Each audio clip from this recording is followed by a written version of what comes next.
Sahabat Alimedia, selamat datang kembali di channel ini.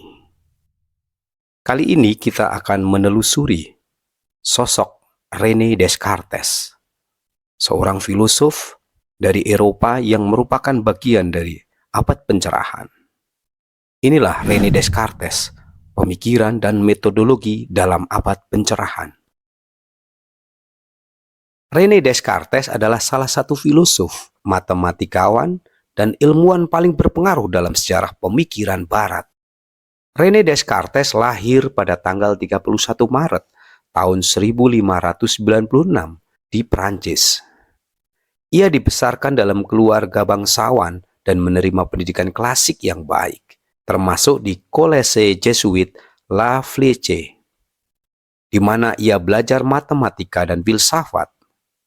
Setelah menyelesaikan pendidikannya, Descartes bepergian dan tinggal di berbagai negara Eropa, termasuk Belanda, Swedia, dan Perancis, sambil melakukan penelitian dan menulis karyanya.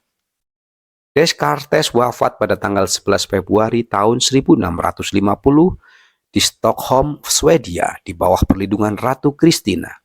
Descartes hidup pada masa yang penuh gejolak, dengan perang agama, politik, dan intelektual. Ini adalah periode yang disebut sebagai Perang 30 tahun di Eropa. Tantangan intelektual yang paling signifikan bagi Descartes adalah masalah skeptisisme. Ia ingin membangun sistem pengetahuan yang kuat, yang tidak bisa diragukan. Dan untuk itu ia memulai dengan keraguan-raguan radikal sebagai titik awal dalam pemikiran filosofisnya. Descartes menerima pendidikan yang sangat klasik di Collège Jesuit La Fleche di Prancis, di mana ia mempelajari matematika, logika, filsafat, dan agama. Setelah menyelesaikan pendidikan formalnya, ia belajar di berbagai universitas dan perguruan tinggi di Eropa. Karya terkenal. Descartes memiliki beberapa karya terkenal, di antaranya Meditasi tentang Metode atau Meditation of First Philosophy. Karya ini adalah salah satu karya paling terkenal Descartes dan berisi perenungan tentang cara mencapai pengetahuan yang pasti dan meyakinkan melalui metode yang rasional. Kedua, Principle of Philosophy atau prinsip-prinsip filsafat. Buku ini adalah salah satu karyanya yang paling berpengaruh dan menjelaskan pandangan metafisik dan epistemologisnya secara terperinci. Yang ketiga yaitu La Geometrie, atau biasa disebut geometri. Dalam karya ini, Descartes memperkenalkan koordinat, Kartesian, dan memberikan dasar matematis dan geometri analitik. Pemikiran Descartes sangat berpengaruh dalam perkembangan ilmu pengetahuan dan filsafat modern. Ia dikenal dengan ungkapan cogito ergo sum, saya berpikir maka saya ada, yang menunjukkan pentingnya pemikiran dan kesadaran dalam menentukan eksistensi individu. Descartes juga memberikan landasan untuk metode ilmiah menggunakan keraguan metode sebagai alat untuk mencapai pengetahuan yang pasti. Ia adalah salah satu tokoh kunci dalam abad pencerahan dan pemikiran rasional modern. René Descartes adalah seorang filosof dan matematikawan Prancis yang memiliki pengaruh besar dalam perkembangan pemikiran abad pencerahan. Dia dikenal karena metode keraguan-raguan dan pentingnya pemikiran rasional dalam penelitian ilmiah. Berikut adalah beberapa pemikiran dan metodologi utama yang diusulkan oleh Descartes dalam konteks abad pencerahan. 1. Metode keraguan-raguan, metodical doubt. Descartes memulai pemikiran filosofisnya dengan meragukan segala sesuatu yang mungkin diragukan. Ia mencoba menghapus semua keyakinan yang tidak dapat dipertahankan dengan alasan yang kuat. Pemikiran ini menciptakan dasar untuk pendekatan rasional terhadap pengetahuan, di mana hanya apa yang dapat dibuktikan dengan keyakinan yang tinggi yang dapat diterima. 2. Cogito ergo sum, atau saya berpikir maka saya ada. Ungkapan ini merupakan salah satu pernyataan paling terkenal Descartes. Dalam mencari suatu titik pasti yang tidak bisa diragukan.